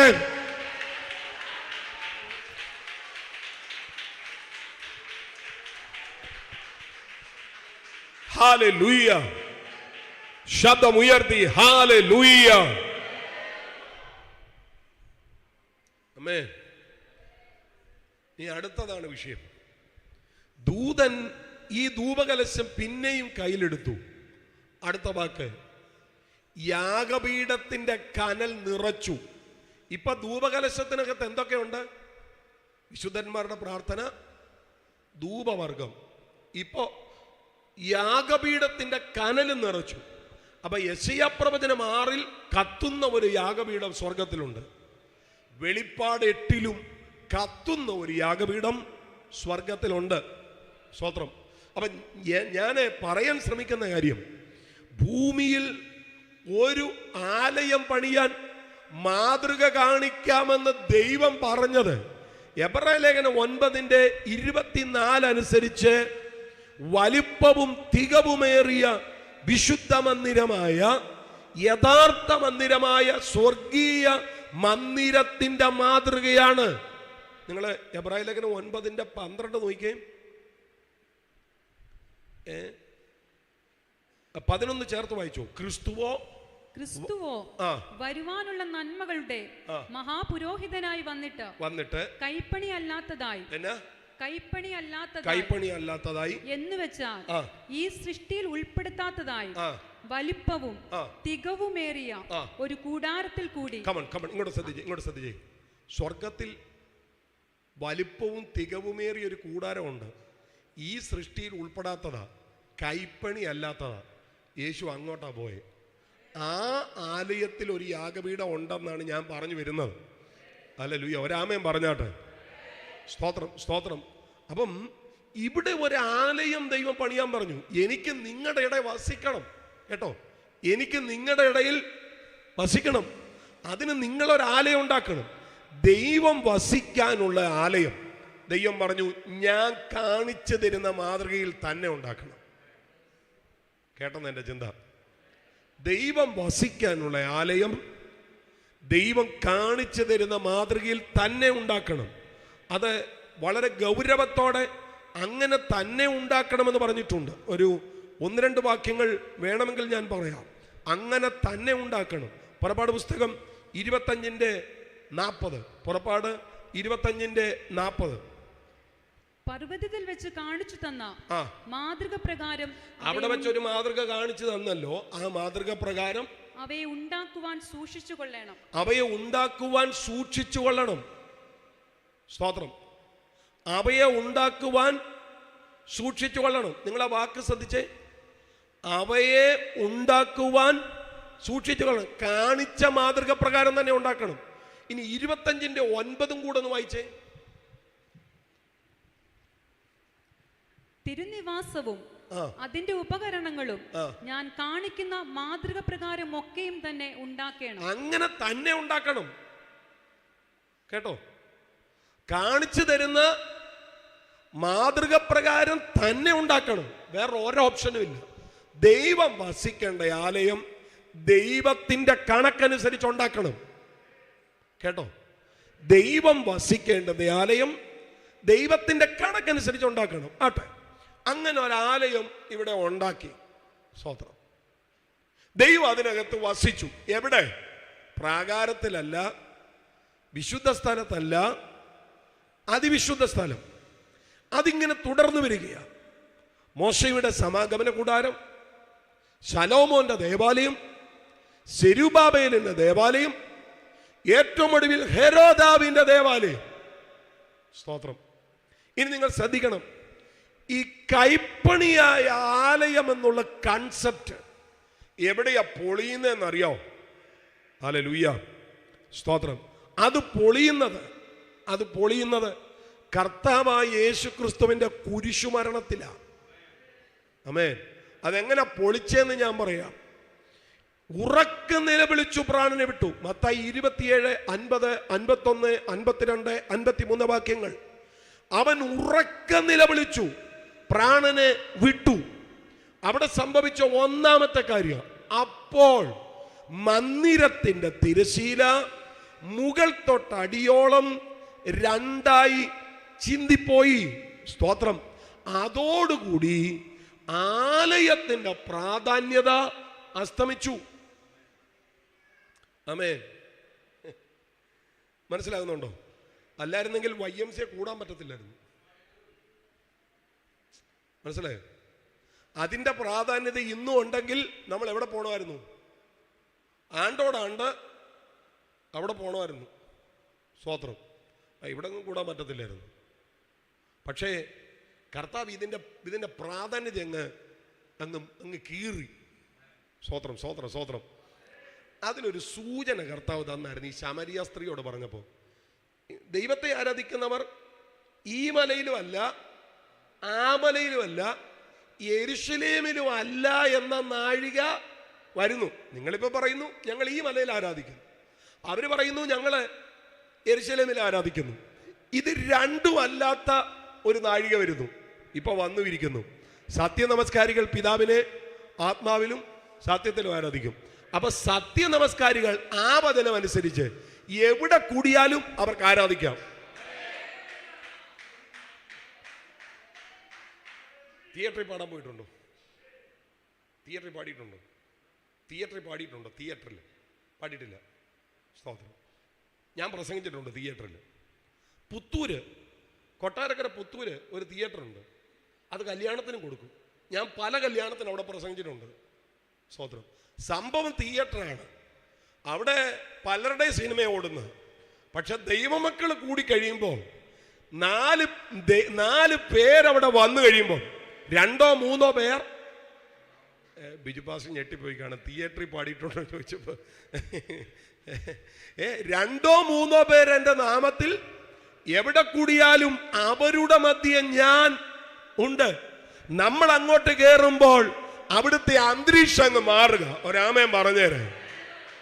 ഞാനതാ പറഞ്ഞത്. നമുക്ക് YMCA കൂടാവുന്നേ. ആത്മാവിൽ ആരാധിക്കുന്നവരുണ്ടെങ്കിൽ YMCAയിലും ആരാധന വെളിപ്പെടും. നമുക്ക് ഓഡിറ്റോറിയത്തിൽ കൂടാവുന്നേ. ആത്മാവിൽ ആരാധിക്കുന്നവരുണ്ടെങ്കിൽ ഓഡിറ്റോറിയത്തിലും ആരാധന വെളിപ്പെടും. ആമേൻ. ഞാൻ ആ തിയേറ്ററിന്റെ പേര് മറന്നുപോയി. നിങ്ങളെ അവിടെ കാണുള്ളവരാരെങ്കിലും ഉണ്ടെങ്കിൽ ചോദിച്ചാൽ മതി. സ്തോത്രം. അവിടെ പല വിവാഹങ്ങൾ നടന്നിട്ടുണ്ട്. ഞാൻ ആ സഭയിൽ നേരത്തെ മിനിസ്ട്രി ചെയ്ത പല വിവാഹങ്ങൾ അവിടെ നടന്നിട്ടുണ്ട്. ഒരുപാട് വിവാഹങ്ങൾ നടക്കുന്നത്. ഞാൻ പറഞ്ഞത് എൻ്റെ സഹോദരങ്ങളെ, സ്തോത്രം, ആലയത്തിൻ്റെ പ്രാധാന്യത പോയി. കാരണം മന്ദിരത്തിൻ്റെ തിരശീല മുകൾ തൊട്ട് അടിയോളം രണ്ടായി ചിന്തിപ്പോയി. അതുവരെ ആണ്ടോടാണ്ട് മഹാപുരോഹിതന്മാർ വിറക്കുന്ന കൈയുമായിട്ട് ആലയത്തിനകത്തേക്ക്, അല്ലേ, ആട്ടുകൊറ്റന്മാരുടെ കാളക്കിടാങ്ങളുടെ രക്തം കൊണ്ട് വിറക്കുന്ന കൈകളുമായിട്ട് ആലയത്തിനകത്തേക്ക് കയറിപ്പോകുമായിരുന്നു. ആ കിണ്ണത്തിൽ, അല്ലേ, ആ പാത്രത്തിൽ രക്തവും എടുത്തുകൊണ്ട് വിറച്ചു കയറിപ്പോകണമായിരുന്നു. പക്ഷെ കർത്താവായ യേശുക്രിസ്തു കൈപ്പണിയായ വിശുദ്ധ മന്ദിരത്തിലേക്കല്ല, ആകാശത്തിൽ കൂടി ദൈവസന്നിധിയിലേക്ക് പോയി. യേശു ഒരേ സമയം യാഗമൃഗവും അപ്പോൾ തന്നെ യാഗമർപ്പിക്കുന്ന ശ്രേഷ്ഠ മഹാപുരോഹിതനുമായി ആലയത്തിലേക്കല്ല, ആകാശത്തിൽ കൂടി ദൈവസന്നിധിയിലേക്ക് പ്രവേശിച്ചു എന്ന് എബ്രായർ 9:24-25 വാക്യങ്ങൾ പറയുന്നു. എന്റെ പ്രിയപ്പെട്ടവരെ, സ്വർഗീയ ആലയത്തിൽ ആമേൻ ഒരു കുഞ്ഞാടിന്റെ യാഗം നടന്നതോടുകൂടി കർത്താവ് പറഞ്ഞു, മക്കളെ, ഇനി യോഗയാഗ കർമ്മകാണ്ഡങ്ങൾ വേണ്ട, ഇനിയും ആത്മാവിലും സത്യത്തിലുമുള്ള ആരാധന നടന്നാൽ മതി. കാരണം എന്നേക്കുമായുള്ള ഒരു യാഗം നടന്നു കഴിഞ്ഞു. അങ്ങനെ എബ്രായ ലേഖനം 9:25 വായിക്കണം. വായിച്ചോ. എബ്രായർ 9:25. മഹാപുരോഹിതൻ ആണ്ടുതോറും അന്യരക്തത്തോടുകൂടെ വിശുദ്ധ മന്ദിരത്തിൽ പ്രവേശിക്കുന്നത് പോലെ അവൻ തന്നെത്താൻ കൂടെ അർപ്പിപ്പാൻ ആവശ്യമില്ല. മറ്റേത് കൂടെ വേണമായിരുന്നു. ഇപ്പൊ പറയുക, നിങ്ങള് കൂടെ കയറണ്ട, ഒരിക്കലായിട്ടൊരു യാഗം നടന്നു, അതുകൊണ്ട് കൂടെ വേണ്ട. കർത്താവ് പറഞ്ഞു, ഇനിയിപ്പൊ കെട്ടിടത്തിന് വലിയ പ്രാധാന്യതയൊന്നുമില്ല. അവിടെ പറഞ്ഞേ, എനിക്കൊരു മന്ദിരമുണ്ട്. നേരത്തെ കെട്ടിടത്തിനായിരുന്നു പ്രാധാന്യത. തിരശീല കീറിയതോടുകൂടി സ്വർഗത്തിൽ എന്നേക്കുമുള്ള യാഗം നടന്നതോടുകൂടി ഇനിയും ഈ പരിപാടി വേണ്ട. കർത്താവ് പറഞ്ഞു, എനിക്കിപ്പോഴും ഒരു ആലയമുണ്ട്, ഒരു മന്ദിരമുണ്ട്. ആ മന്ദിരം നിങ്ങളാ. സ്തോത്രം. ഒന്ന് പറയാമോ? ഞാൻ ദൈവത്തിൻ്റെ മന്ദിരമാണെന്നൊന്ന് പറഞ്ഞു ഞാൻ ദൈവത്തിൻ്റെ മന്ദിരമാണ്. കമോൺ, പറഞ്ഞു ഞാൻ ദൈവത്തിൻ്റെ മന്ദിരമാണ്. ഒന്നിച്ച് പറ, ഞാൻ ദൈവത്തിൻ്റെ മന്ദിരമാണ്. ദൈവത്തിൻ്റെ ആത്മാവ് എന്നിൽ വസിക്കുന്നു. അവിടെ ചോദിക്കുന്ന ഒരു ചോദ്യം, നിങ്ങൾ ദൈവത്തിൻ്റെ മന്ദിരമെന്നും ദൈവത്തിൻ്റെ ആത്മാവ് നിങ്ങളിൽ വസിക്കുന്നുവെന്നും എങ്ങനെ നിങ്ങൾ അറിയുന്നില്ലയോ? അപ്പൊ നമ്മൾ അറിയണം. ഹലോ, പത്തനംതിട്ടയിലോട്ട് ഇറങ്ങുമ്പോൾ അറിയണം നമ്മൾ ദൈവത്തിൻ്റെ മന്ദിരമാണ്. മാടക്കടയുടെ മുന്നിൽ ചെല്ലുമ്പോൾ അറിയണം നമ്മൾ ദൈവത്തിൻ്റെ പിടികിട്ടിയില്ല. നിങ്ങൾക്ക് അറിയത്തില്ലയോ? അപ്പൊ ശരിക്കും നമ്മൾ രാവിലെ എഴുന്നേക്കുന്നത് തന്നെ ഈ അറിവോടുകൂടെ വേണം. എന്നാ ഞാൻ ദൈവത്തിൻ്റെ മന്ദിരം. പുറത്തോട്ടിറങ്ങുമ്പോൾ ഈ അറിവോടെ വേണം. എന്നതാ ഞാൻ ദൈവത്തിൻ്റെ പഴയ ആലയത്തിൻ്റെ പ്രാധാന്യത പോലെയുള്ള പ്രാധാന്യതയുള്ള ഒരു കൂട്ടമാണ് ഇപ്പോഴും നമ്മളെന്നാണ് ഈ പറഞ്ഞു വരുന്നതിൻ്റെ അർത്ഥം. അറിയണം. എൻ്റെ പ്രിയപ്പെട്ടവരെ, ഈ തിരിച്ചറിവ് ശരിക്കും നമ്മുടെ അകത്തോട്ട് കയറിയാൽ ആരാ ഇവിടെ പാപം ചെയ്യുന്നേ?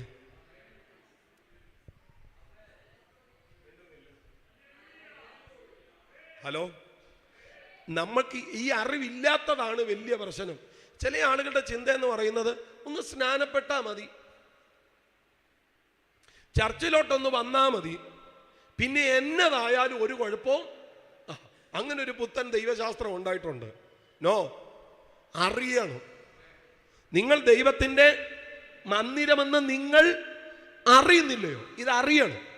ഈ കൊരിന്ത്യ ലേഖനത്തില് കുറഞ്ഞത് 8 കാര്യങ്ങളെങ്കിലും അറിയണം എന്ന് പറഞ്ഞിട്ടുണ്ട്. നിങ്ങൾ അറിയണം. അതിലൊന്നാമത്തെ കാര്യമാണ് 1 കൊരിന്ത്യ ലേഖനം 3-ാം അധ്യായം 16-ാമത്തെ വാക്യം.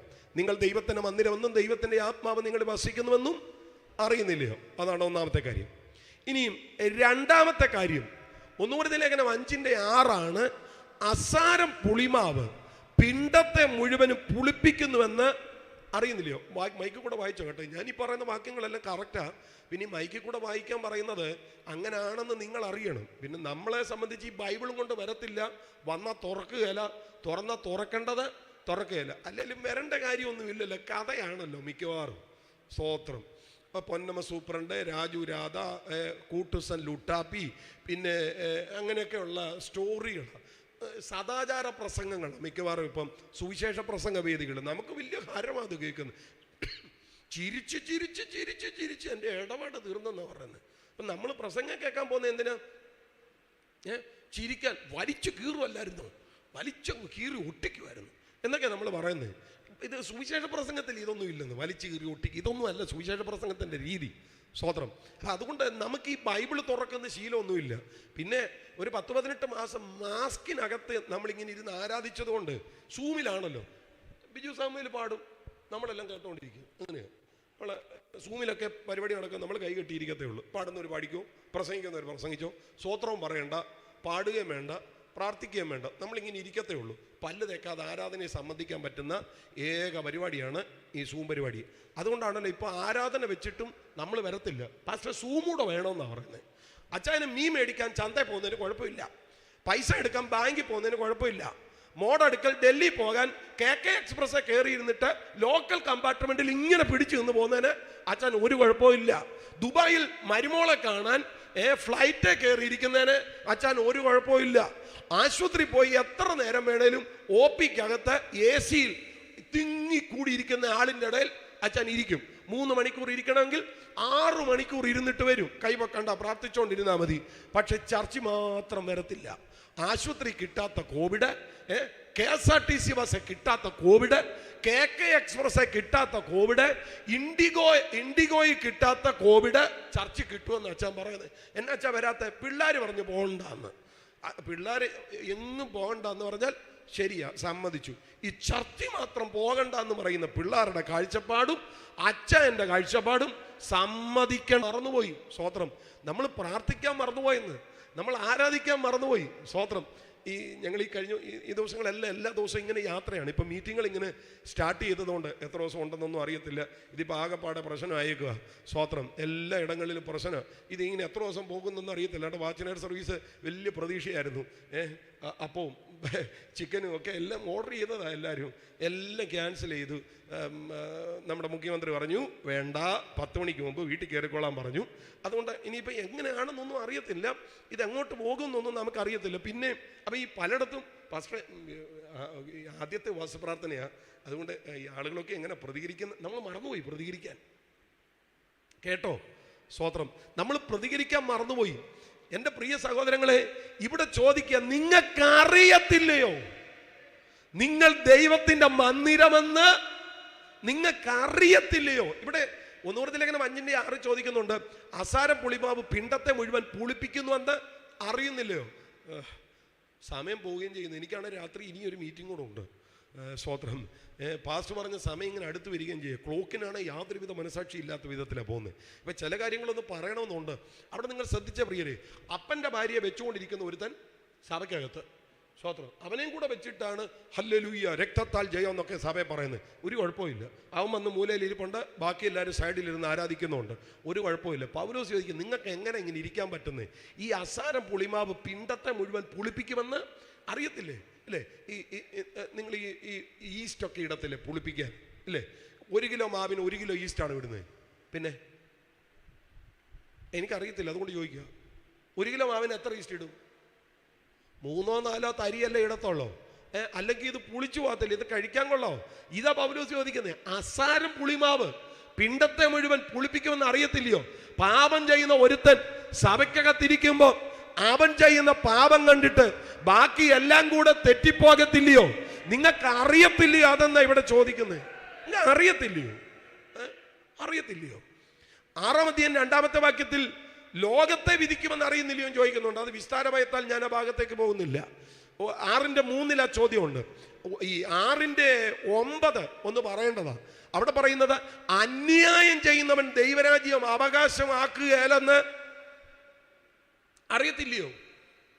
സ്തോത്രം. അവിടെ 9 കൂട്ടം അന്യായമുണ്ട്. എനിക്ക് ചെറിയൊരു ചോദ്യമുണ്ട്. 9 കൂട്ടം അന്യായങ്ങളിൽ 8 ചെയ്യാതെ 1 ചെയ്താൽ കുഴപ്പമുണ്ടോ? ഒരാൾ പറയുന്നത് 8 അന്യായം ഞാൻ ചെയ്യുന്നില്ല, പക്ഷെ 1 അങ്ങനെ ആയ സ്വർഗരാജ്യത്തിൽ പോകാൻ പറ്റുമോ? പൊന്നുമാനെ, അന്യായമെന്ന് അവിടെ പറയുന്നത് നീ സിംഗുലർ ഫോമിൽ എടുത്താലും കൊള്ളാം, നീ പ്ലൂറൽ ഫോമിൽ എടുത്താലും കൊള്ളാം. അതിനകത്ത് പറയുന്ന എന്തെങ്കിലും ഒന്ന് ചെയ്യുകയാണെങ്കിൽ മുകളിലോട്ട് പോകുന്ന കാര്യം പോക്കാം. സ്തോത്രം. നമ്മുടെ അടക്കം കാണുമ്പോൾ മുകളിലോട്ട് പോകുമെന്ന് തോന്നും. സ്തോത്രം. കാരണം ഈ പെട്ടി കയറെ കെട്ടി കുഴിയിലോട്ട് ഇറക്കാൻ നേരത്ത് ഏത് പെട്ടി ഇറക്കിയാലും നമ്മൾ ഒറ്റ പാട്ടാ പാടുന്നത്. പേർ വിളിക്കും നേരം കാണും. അപ്പം നമ്മുടെ ചിന്ത ഈ കുഴി വെച്ച എല്ലാവരുടെയും പേര് വിളിക്കും. നോ, അത് ശുശ്രൂഷയുടെ രീതി ആയതുകൊണ്ടാണ്. കൺവെൻഷൻ നടത്തിയാലും നമ്മൾ ആശീർവാദം പറയുമ്പം പിതാവായ ദൈവത്തിൻ്റെ സ്നേഹം, പുത്രനാം യേശുവിൻ്റെ കൃപ, പരിശുദ്ധാത്മാവിൻ്റെ കൂട്ടായ്മ നാം എല്ലാവരോടും കൂടെ ഇന്ന് മുതൽ എന്നേക്കും നമ്മുടെ കർത്താവിൻ്റെ വരെ ഇരിക്കട്ടെ. കല്യാണം നടത്തിയാലും ഈ ആശീർവാദമാണ് പറയുന്നത്. മനസ്സിലായോ? സഭായോഗത്തിലും ഈ ആശീർവാദം തന്നെയാണ്. സൺഡേ സ്കൂളിലും ഈ ആശീർവാദമാണ്. ആശീർവാദത്തിൽ മാറ്റമൊന്നുമില്ല, പക്ഷെ യോഗങ്ങൾക്ക് മാറ്റമുണ്ട്, ഇതിൻ്റെ ഫോർമാറ്റിന് മാറ്റമുണ്ട്. ഇതുപോലെ എൻ്റെ സഹോദരങ്ങളെ, ഈ സമയത്ത് പാടുന്ന പാട്ട് അതാ. അതുകൊണ്ടാണ് നമ്മളത് പാടുന്നത്. പിന്നെ പേര് വിളിക്കത്തില്ലെന്ന് പാടാൻ പറ്റുമോ? അങ്ങനെയാണ് ഞങ്ങളുടെ ഒരു രീതി. അതാ. സത്യം പറയാൻ പറ്റാത്തയിടത്ത് ഞങ്ങൾ വിശ്വാസം പറയും. അത് അബ്രഹാം പിതാവ് പഠിപ്പിച്ചതാ. ചെറുക്കൻ മലയുടെ പുറത്തോട്ട് കയറിപ്പോയി ഇപ്പം ചോദിച്ചു, അപ്പച്ച തീയുണ്ട്, വിറകുണ്ട്, യാഗത്തിനുള്ള മൃഗം എവിടെ? മോനെ നീ ആടാന്ന് പറയാൻ പറ്റുമോ? അപ്പം അപ്പച്ചൻ വിശ്വാസം പറഞ്ഞു, മകനെ യഹോവ കരുതിക്കൊള്ളു. അന്നും ഇന്നും ഞങ്ങൾ ചെയ്യുന്ന പരിപാടി ഇതാ. ചിലയിടങ്ങളിൽ സത്യം പറയാൻ പറ്റത്തില്ല, അപ്പം ഞങ്ങൾ വിശ്വാസം പറഞ്ഞിട്ടിങ്ങ് പോരും. എൻ്റെ പ്രിയപ്പെട്ടവരെ, അന്യായം ചെയ്യുന്നവൻ ഇന്ന് രാത്രിയിൽ ഈ യോഗം അവസാനിക്കാൻ പോവുകയാണ്. നന്നായിട്ട് കേട്ടോണം. ഒരു പക്ഷെങ്കിൽ 21-ാം ആണ്ടില് 2021 ആമേൻ ഏതാണ്ട് ഇനി എണ്ണി കേൾക്കാൻ പറ്റുന്ന ചില പ്രസംഗങ്ങളുടെ കേൾക്കാൻ പറ്റത്തുള്ളൂ. 29-ാം തീയതി ദൈവത്തിന്റെ ആത്മാവ് പറയുന്ന സന്ദേശം കേട്ടോ, അന്യായം ചെയ്യുന്നവൻ, നിങ്ങൾ ആരായാലും അന്യായം ചെയ്യുന്നവൻ ദൈവരാജ്യം അവകാശമാക്കുകയില്ലെന്ന് അറിഞ്ഞോണം. നിങ്ങൾക്ക് അറിയത്തില്ലയോ? ഹല്ലേലൂയ. സ്തോത്രം, സ്തോത്രം, സ്തോത്രം, സ്തോത്രം. അന്യായം ചെയ്യുന്നവൻ ദൈവരാജ്യം അവകാശമാക്കുകയില്ലെന്ന് അറിയത്തില്ലയോ? അയ്യോ, നിങ്ങൾ വിഷമിക്കൊന്നും വേണ്ട. ആ ലൈറ്റിനകത്ത് ഒരു പക്കി വന്ന് വീണത്, അത് ഫ്രൈ ആകുന്ന മണമായി വരുന്നത്. നിങ്ങൾ വിഷമിക്കൊന്നും വേണ്ടെന്നേ. സ്തോത്രം, ഹല്ലേലൂയ. അപ്പൊ അറിയത്തില്ലയോ? 9 കൂട്ടം കാര്യങ്ങളാണ് ചോദിക്കുന്നത്. അറിയത്തില്ലയോ? നിങ്ങൾക്ക് അറിയത്തില്ലയോ? അതുപോലെ ചോദിക്കുന്നത്, നിങ്ങൾ ദൈവത്തിന്റെ മന്ദിരമെന്ന് നിങ്ങൾക്ക് അറിയത്തില്ലയോ? സ്തോത്രം. ഞാൻ അത് കൺക്ലൂഡ് ചെയ്യാമേ. മെസ്സേജ് തീർന്നില്ല, എന്നാലും ഞാനങ്ങ് നിർത്താം. ആമേൻ. പാസ്റ്റർ, എന്താ ഈ പറയുന്നതിൻ്റെ അർത്ഥം? ഒറ്റ കാര്യം ഞാൻ പറയാം എൻ്റെ സഹോദരങ്ങളെ. ഈ പഴയ നിയമത്തിലെ ദൈവത്തിൻ്റെ മാതൃക പ്രകാരം ഉണ്ടാക്കിയ ആലയത്തിനകത്ത് നിന്ന് ദൈവസാന്നിധ്യം ഇറങ്ങിപ്പോയി. തെളിവ് 1 ശമൂവേൽ 4:21. ദൈവത്തിന്റെ പെട്ടകം പിടിപെട്ടു പോക കൊണ്ടു അമ്മാവിയപ്പനെ ഭർത്താവിനെ ഓർത്തിട്ടും മഹത്വം ഇസ്രയേലിൽ നിന്ന് പോയി എന്ന് പറഞ്ഞ് അവൾ കുഞ്ഞിന് ഈകാബോധ് എന്ന് പേരിട്ടു. ദൈവത്തിന്റെ ആലയം. പക്ഷേ ആ ആലയത്തിനകത്ത് പാപം കേറിയപ്പോൾ ദൈവത്തിന്റെ മാതൃക പ്രകാരം ഉണ്ടാക്കപ്പെട്ട ആലയത്തിനകത്ത് നിന്ന് ദൈവസാന്നിധ്യം ഇറങ്ങിപ്പോയി. മനസ്സിലാകുന്നുണ്ടോ? ഞാൻ പറഞ്ഞു വരുന്നതിന്റെ അർത്ഥം എന്താണെന്നറിയാമോ? ഇന്നും നമ്മളോട് പറയുന്നു, നിങ്ങൾ ദൈവത്തിന്റെ മന്ദിരം. എൻ്റെ പ്രിയ സുഹൃത്തെ, ദൈവത്തിന്റെ കണക്കിൻ പ്രകാരം ഉണ്ടാക്കിയ ആലയത്തിനകത്തു നിന്ന് ദൈവസാന്നിധ്യം പാപമുളവായപ്പോൾ ഇറങ്ങിപ്പോയെങ്കിൽ നിങ്ങളിൽ വെളിപ്പെട്ട ദൈവസാന്നിധ്യവും നിങ്ങൾ ദൈവത്തിന്റെ മന്ദിരമെന്ന വചനത്താൽ നിങ്ങളിൽ ഉളവായ നിറവും എവിടെയാണോ പാപം തലപൊക്കുന്നത് അവിടെ ഇറങ്ങിപ്പോകാനുള്ള സാധ്യതയുണ്ട്. പാസ്റ്റർ റെജി എന്ന ഞാൻ നിൽക്കുന്നത് കഴിവ് കൊണ്ടല്ല, എന്നിൽ വെളിപ്പെടുന്ന ദൈവ സാന്നിധ്യം കൊണ്ടാ, എൻ്റെ മേൽ പകരപ്പെട്ട കൃപ കൊണ്ടാ. ഈ കൃപയില്ലെങ്കിൽ ഞാനൊരു വട്ടപൂജ്യമാണ് കേട്ടോ. ഒരിക്കൽ ഞാനൊരു വട്ടപൂജ്യമായിരുന്നു. പാടാൻ അറിയത്തില്ല, സാക്ഷ്യം പറയാൻ അറിയത്തില്ല, പ്രസംഗിക്കാൻ അറിയത്തില്ല, എന്ത് ചെയ്യണമെന്ന് പോലും അറിയത്തില്ല. ഒരു വട്ടപൂജ്യമായിരുന്നു. അവിടെ തമ്പുരാന് തോന്നിയ ഒരു കൃപയാൽ എൻ്റെ മേൽ പകർന്ന ശുശ്രൂഷയാണ് ഇന്ന് ഞാൻ ചെയ്യുന്നത്. എൻ്റെ പ്രിയപ്പെട്ടവരെ, ഇവിടെ ഉപയോഗിക്കുന്ന സിസ്റ്റം വർക്ക് ചെയ്യുന്നത് കരണ്ട് കൊണ്ടാണ്. ഇവിടെ ഏത് മിക്സർ യൂസ് ചെയ്താലും ഏത് ശബ്ദ സംവിധാനം ഉപയോഗിച്ചാലും ഈ കരണ്ട് ഓഫായാൽ ഇവിടുത്തെ സകല പരിപാടി ഷട്ട് ഡൗൺ ആകുന്നത് പോലെ എൻ്റെ മേൽ വ്യാപരിക്കുന്ന ദൈവ സാന്നിധ്യം 1 മിനിറ്റ് എന്നിൽ നിന്ന് മാറിപ്പോയാൽ ഞാൻ പഴയ വട്ടപൂജ്യമാകട്ടോ. നിൽക്കുന്നത് കഴിവ് കൊണ്ടല്ല, ദൈവ കൃപ കൊണ്ടാണ്. അതുകൊണ്ട് ഞാൻ പറയാം, എൻ്റെ ബഹുമാന്യ സുഹൃത്തേ, ഇന്ന് രാത്രി നീ ഇവിടെ ആരാധനയ്ക്ക് വന്നു എന്നുള്ളത് സത്യം, നീ ഇത് കേൾക്കുന്നു എന്നുള്ളത് സത്യം. നീ ഇന്ന് രാത്രി ജീവനോടെ ഇരിക്കുന്നത് നിന്നോടുള്ള ദൈവത്തിന്റെ കൃപ കൊണ്ടാണ്. ഈ മന്ദിരത്തെ അലക്ഷ്യമായി കൈകാര്യം ചെയ്താലുണ്ടല്ലോ, ഈ ദൈവകൃപ നിന്നിൽ നിന്ന് അങ്ങ് ഇറങ്ങിപ്പോകും. നീ പഴയ വട്ടപൂജ്യമാകും. ഇന്ന് രാത്രി ദൈവത്തോട് പറയണം, ദൈവ സാന്നിധ്യം നഷ്ടപ്പെടുന്ന 1 മിനിറ്റ് എനിക്കുണ്ടാകല്ലേ. എഹെസ്കേൽ പ്രവചനം 11:23 നമ്മൾ വായിക്കുന്നു, യഹോവയുടെ മഹത്വം നഗരത്തിന്റെ നടുവിൽ നിന്നും മേലോട്ട് പൊങ്ങി നഗരത്തിന് കിഴക്കുവശത്തുള്ള പർവ്വതത്തിന്റെ മേൽ നിന്നു. ഇന്ന് രാത്രി എൻ്റെ സഹോദരങ്ങളെ, ദൈവ സാന്നിധ്യം നീങ്ങിപ്പോകരുത്, ദൈവ സാന്നിധ്യം മാറിപ്പോകല്ലേ. കേൾക്കുന്നുണ്ടെന്ന് എൻ്റെ ബോധ്യം. ദൈവ സാന്നിധ്യം നീങ്ങരുത്, ദൈവ സാന്നിധ്യം മാറരുത്. എപ്പോഴും ഓർത്തോണം, ഞാൻ ദൈവത്തിന്റെ മന്ദിരം. ഇവിടെയുള്ള മുഴുവൻ ചെറുപ്പക്കാരായ യുവതികളോടും യുവാക്കന്മാരോടും മാതാപിതാക്കളോടും സഹോദരന്മാരോടും അഭിഷിക്തന്മാരോടും ഇന്ന് രാത്രി ഞാൻ ആത്മാവിൽ ദൈവം എനിക്ക് തന്ന നിയോഗത്തിനകത്ത് നിന്ന് ആത്മാവിൽ പറയുകയാണ്, ഈ ദൈവ സാന്നിധ്യം നഷ്ടപ്പെടുന്ന നിങ്ങളെന്ന ദൈവ മന്ദിരത്തെ ദൈവം ഉപേക്ഷിക്കുന്ന ഒരു ഘട്ടത്തിലേക്ക് നിങ്ങൾ വരരുതേ. യേശുവിനെ ഒറ്റുകൊടുത്ത യൂദയെ കുറിച്ച് പറഞ്ഞൊരു വാക്കുണ്ട്, ആ നാശയോഗ്യനല്ലാതെ അവരിൽ ആരും നഷ്ടമായിട്ടില്ല. എൻ്റെ പ്രിയപ്പെട്ടവരെ, യൂദയെ പോലെ നാശയോഗ്യനായി ഒരൂണിന് ജ്യേഷ്ഠാവകാശം വിറ്റുകളഞ്ഞ യേശാവിനെ പോലെ പാപത്തിന്റെ മായിക കാഴ്ചയുടെ പ്രകടനത്തിന്റെ മുൻപിൽ കൃപയെ മറന്ന്, വചനത്തെ മറന്ന്, ജീവിത വിശുദ്ധിയെ മറന്ന്, നൈർമല്യതയെ മറന്ന്, നിങ്ങൾ മന്ദിരമാണെന്നുള്ള ചിന്താഗതിയെ മറന്ന് ഇന്ന് രാത്രി പോകരുത്. ഈ രാത്രി വചനത്തിന് മുമ്പാകെ സറണ്ടറാക. ഹല്ലേലൂയ. ശബ്ദം ഉയർത്തി കർത്താവിനെ സ്തുതിച്ചാട്ടെ. പോരാ പോരാ, ഒരിക്കൽ കൂടി ആട്ടെ. എന്താ നമ്മൾ എടുക്കേണ്ട തീരുമാനം? 2 കൊരിന്ത്യർ ലേഖനം 5:15 പറയുന്നു, ജീവിക്കുന്നവർ ഇനിയും തങ്ങൾക്കായിട്ടല്ല, തങ്ങൾക്ക് വേണ്ടി മരിച്ചുയർത്തവനായിട്ട് തന്നെ ജീവിക്കണം. ഒന്നുകൂടെ പറയാം, ജീവിക്കുന്നവർ ഇനിയും തങ്ങൾക്കായിട്ടല്ല, തങ്ങൾക്ക് വേണ്ടി മരിച്ചുയർത്തവനായി യേശുവിന് വേണ്ടി ജീവിക്കണം. കേട്ടോ കേട്ടോ, ഈ കാര്യങ്ങളുടെ വെളിച്ചത്തിൽ ഇന്ന് രാത്രി പറയണം, കർത്താവ്, ഇനി എനിക്കൊരായുസ് ഉണ്ടെങ്കിൽ ഞാൻ എനിക്കായിട്ട് ജീവിക്കത്തില്ല, ഞാൻ നിനക്കായി ജീവിക്കും. പറയാൻ എത്ര പ്രിയപ്പെട്ടവരുണ്ട്? ഞാൻ ഇനി എനിക്കായിട്ടല്ല ജീവിക്കുന്നത്, ഞാൻ നിനക്കായിട്ട് ജീവിക്കും.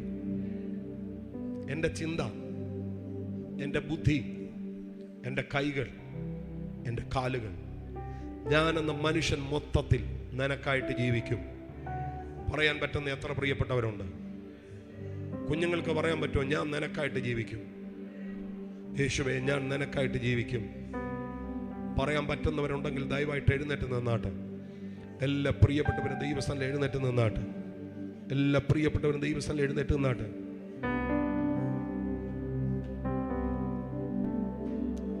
എല്ലാ കണ്ണുകളും അടച്ച്, എല്ലാ കണ്ണുകളും അടച്ച്, എല്ലാ അധരങ്ങളും ഒന്ന് തുറന്നേ. എല്ലാ കണ്ണുകളും അടച്ച്, എല്ലാ അധരങ്ങളും ഒന്ന് തുറന്നേ. ആത്മാവിൽ ഒരുമിച്ചൊന്ന് പ്രാർത്ഥിച്ചു തുടങ്ങിക്കേ. മൗനമാകല്ലേ, മൗനമാകല്ലേ. അഭിഷേകത്തിൽ ഒന്ന് പ്രാർത്ഥിച്ചേ. ഇനിയും ജീവിക്കുകയാണെങ്കിൽ യേശുവേ, ഞാൻ നിനക്കായിട്ട് ജീവിക്കാം. പ്രാർത്ഥിച്ചാട്ടെ, പ്രാർത്ഥിച്ചാട്ടെ, പ്രാർത്ഥിച്ചാട്ടെ. ഒരു സ്ട്രോങ് ഡിസിഷൻ, ഒരു സ്ട്രോങ് ഡിസിഷൻ.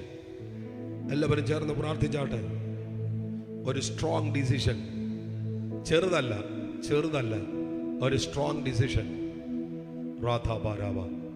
നിങ്ങൾ കർത്താവിനോട് പ്രാർത്ഥിയില്ല, കർത്താവേ, എന്നിൽ നിന്ന് അങ്ങയുടെ സാന്നിധ്യം നഷ്ടപ്പെടുന്നതൊന്നും ഞാൻ പറയില്ല, ഞാൻ ചെയ്യില്ല, അങ്ങനെയുള്ള ഒരിടത്ത് ഞാൻ പോകില്ല. പറയാൻ പറ്റുന്നവരൊക്കെ ഒന്ന് പറഞ്ഞ്, ഞാൻ അറിയുന്നു, ഞാൻ ദൈവത്തിൻ്റെ മന്ദിരമാണെന്ന് ഞാൻ അറിയുന്നു. എന്തുമാത്രം പ്രാധാന്യത എൻ്റെ ഈ ശരീരത്തിനുണ്ടെന്ന് കർത്താവെ ഞാൻ അറിയുന്നു എന്ന് പറഞ്ഞ് പ്രാർത്ഥിക്കാൻ പറ്റുന്നവർ അഭിഷേകത്താൽ ഒന്ന് പ്രാർത്ഥിച്ചേ.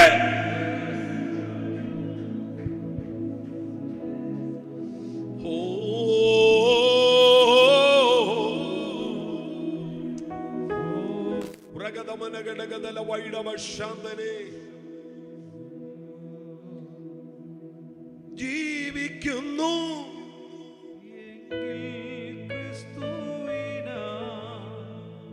പാടിയിടുന്നു എങ്കിൽ ദൈവത്തിനാ. ജീവിക്കുന്നു എങ്കിൽ ക്രിസ്തുവിനാ. പാടിയിടുന്നു എങ്കിൽ ദൈവത്തിനാ. നല്ല ദാസനായ തീർന്നതിനാ എൻ മരണം എനിക്കതു ലാഭം. നല്ല ദാസനായി ഞാൻ തീർന്നതിനാ എൻ മരണം എനിക്കതു ലാഭം.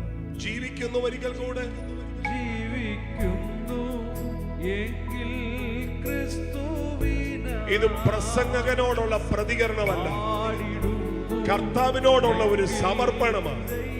കണ്ണടച്ചിട്ടൊന്ന് പറ, ജീവിക്കുന്നെങ്കിൽ ഞാൻ യേശുവിന് വേണ്ടി ജീവിക്കും. പറഞ്ഞേ, വായി തുറന്നൊന്ന് പറഞ്ഞേ. പാടിടുന്നു എങ്കിൽ ദൈവത്തിൽ ഒന്നുകൂടെ, ജീവിക്കുന്നു, ജീവിക്കുന്നു എങ്കിൽ ക്രിസ്തുവിനായി പാടിടുന്നു എങ്കിൽ ദൈവത്തിനായി. കർത്താവിനോട് പറ, നല്ല ദാസൻ, നല്ല ദാസനായി തീർന്നതിനായി എൻ മരണം എനിക്കതു ലാഭം. നല്ല ദാസനായി ഞാൻ തീർന്നതിനായി എൻ മരണം എനിക്കതു ലാഭം. കരമൊന്ന് ഉയർത്തി പിടിച്ച് എത്ര പേര് പറയും 2022 എന്ന പുതിയൊരു വർഷത്തിലേക്ക് ഞാൻ എൻ്റെ പാദമെടുത്ത് വെക്കുമ്പോൾ ഞാൻ യേശുവിന് വേണ്ടി ജീവിക്കും, യേശുവിന് വേണ്ടി മാത്രം. ജോമൻ പാസ്റ്റർക്ക് ഒത്തിരി പൈസ ഉള്ളത് കൊണ്ടല്ല പ്രിയരെ യോഗം നടത്തുന്നത്, നിങ്ങളെ അങ്ങനെ ഒരു സമർപ്പണത്തിലേക്കൊന്ന് കൊണ്ടുപോകാനാണ്. ജീവിക്കുകയാണെങ്കിൽ യേശുവിന് വേണ്ടി ജീവിക്കും, അതല്ലാത്തത് എല്ലാറ്റിനോടും ഞാൻ യാത്ര പറയുന്നു എന്ന് ഇന്ന് രാത്രി എല്ലാവരും ചേർന്ന് ആത്മാവിൽ ഒന്ന് പറഞ്ഞാട്ടെ. കണ്ണുനീരോടെ, അഭിഷേകത്തോടെ, പ്രാർത്ഥനയോടെ, ദൈവകൃപയോടെ ഒന്ന് പറഞ്ഞാട്ടെ. മറ്റുള്ള എല്ലാറ്റിനോടും ഇന്ന് രാത്രി ഞാൻ യാത്ര പറയുന്നു. ദൈവഹിതമല്ലാത്തത് എല്ലാറ്റിനോടും, ദൈവത്തിന്റെ പദ്ധതിയുടെ ഭാഗമല്ലാത്ത എല്ലാറ്റിനോടും, ദൈവ സാന്നിധ്യത്തിൽ നിന്ന് പുറത്തു പോകുവാൻ സാധ്യതയുള്ള എല്ലാറ്റിനോടും ഇന്ന് രാത്രി ഞാൻ യാത്ര പറയുന്നു.